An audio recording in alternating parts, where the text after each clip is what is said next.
This is Optimal Health Daily, episode 1025. Hypertrophy Training. Rules to live by when muscle hypertrophy is your goal.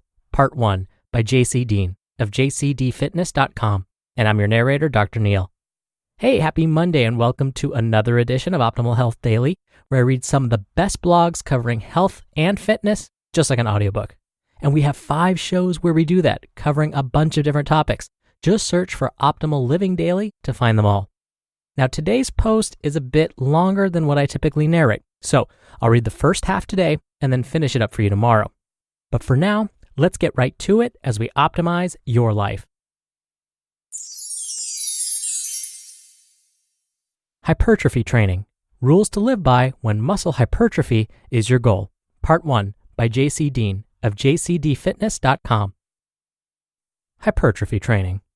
In an untamed pursuit to build a better body and large muscles, which is what hypertrophy is all about, we're rarely concerned about the long term or how we plan to get from point A to point B. We simply want to experience a transformation.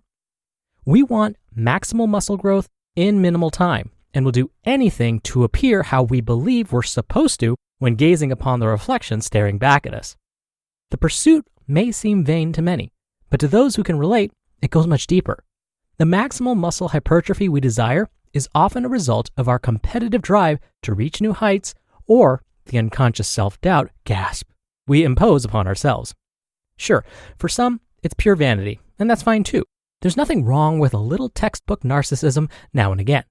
However, to understand something fully, we sometimes must start at the end result and work backward.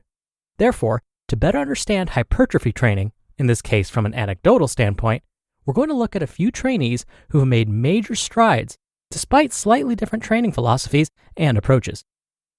Thou shalt get strong. Despite what anyone tells you, for the most part, strength is going to equal size. As we gain upon the masters of bodybuilding, powerlifting, Olympic weightlifting, and the popular sports such as American football that require an athlete to be very strong, it's easy to see that maximal strength usually means an increase in muscle hypertrophy. Don't believe me? Have a look at Martin Berkhan, Tommy Jeffers, Lane Norton, Dave Gullidge, or any other athlete with great strength. All these guys are incredibly strong and thus possess remarkable physiques. One should also note how their training differs. While it's obvious when looking at their programming that Tommy and Lane are focused on hypertrophy training, Dave Gullidge's focus is primarily strength-oriented, and Martin's training preference seems to be fairly low volume, which is rarely looked upon as hypertrophy training. A look at some hypertrophy training programs. I've covered a few of these already, but I feel it's necessary to discuss them in this context to do this article justice. Low volume hypertrophy training. DC training is a good example here. The concept of DC is simple: low volume, heavy weights, and continuous improvement. The training template focuses on 3 training sessions per week. Exercise selection is varied from session to session, but the layout is fairly minimal. This program is primarily focused on producing muscle hypertrophy via strength gains on any given movement. Another example is the high-intensity or HIIT training made popular with the help of Ellington Darden. Mike Mentzer also contributed to its popularity, but it's hard to say whether or not he truly followed the HIIT routines or if he was just involved in promoting them. Many say he built his frame using a more conventional approach and merely maintained his physique with the HIIT methods. With this type of hypertrophy training, one might do a max set of squats once per week or every 10 days. The same applies to other movements as well. HIIT training, in my opinion, is not suitable for many, as it's often difficult for most individuals to stay out of the gym. Plus, most aren't going to see the results they're after like they might if they followed a routine with more volume and a higher frequency. Moderate volume hypertrophy training. Lyle McDonald's bulking routine is a good example of this. With these programs, you've normally got 2 to 3 movements per body part for a frequency of a few times per week. This type of hypertrophy training spans over 3 to 4 days, depending on your personal preferences and recovery ability. Another example is splitting up your training into limb and core days.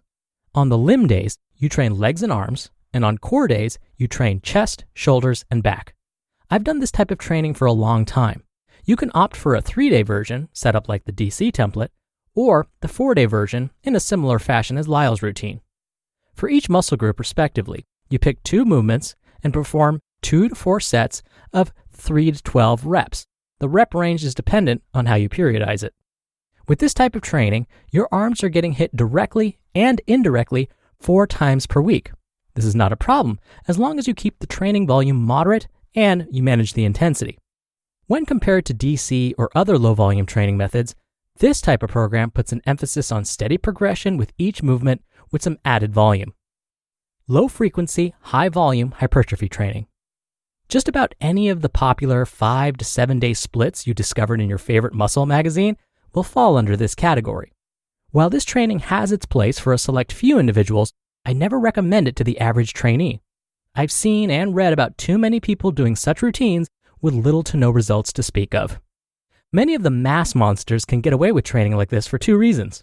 One is the fact that they are very advanced and require a stimulus that only heavy weights plus a ton of volume can provide.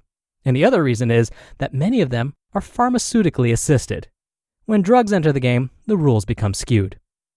Moderate to higher frequency, moderate volume hypertrophy training.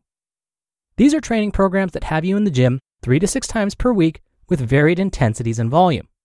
HST is a great example of this training in effect. With HST, you train full body every other day. The idea behind it is to take advantage of recovery and peaks in protein synthesis. The frequency in this regard is fairly aggressive, with each body part getting hit 3 times per week. It's completely doable due to the loading protocol and built-in periodization Brian Haycock recommends to succeed on the program.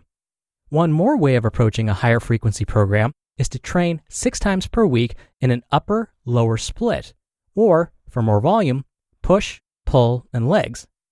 While many won't be able to make such a commitment, if set up correctly, this type of training can be very productive.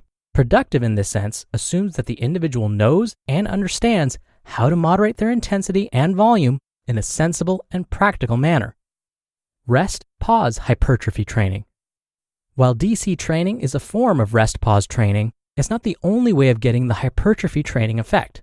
With DC training, one goes to failure on each respective set. With other rest-pause style training, one doesn't have to go to failure if the desire is non-existent. I've had a few email conversations with Borj Fajrli of myorevolution.no, as well as read many of his forum posts about rest-pause training. His method of training has become known to a select few fitness-obsessed folks as myo-reps. He also discusses auto-regulation, which I'm having a lot of success experimenting with. Eventually, I plan to write about my personal anecdotal discoveries pertaining to auto-regulation training. Another addition to this rest-pause method for muscle hypertrophy can be found at wannabebig.com. The name they gave their program is HCT12. For rest-pause training with a little bit of auto-regulation thrown into the mix, one can experience shorter, more efficient training bouts. My time is precious. Therefore, when I have the chance to cut down on training time, I do it. A look at some strength training programs. Hear that on tomorrow's episode. You just listened to part 1 of the post titled Hypertrophy Training, Rules to Live By When Muscle Hypertrophy is Your Goal by JC Deen of JCDFitness.com. Dr. Neal here for my commentary. I really appreciate that JC is discussing different approaches to training for hypertrophy, which is basically a fancy way of saying building large muscles, by the way. I also like that JC is clear that much of what he is sharing is anecdotal, meaning this information isn't necessarily backed by formal research.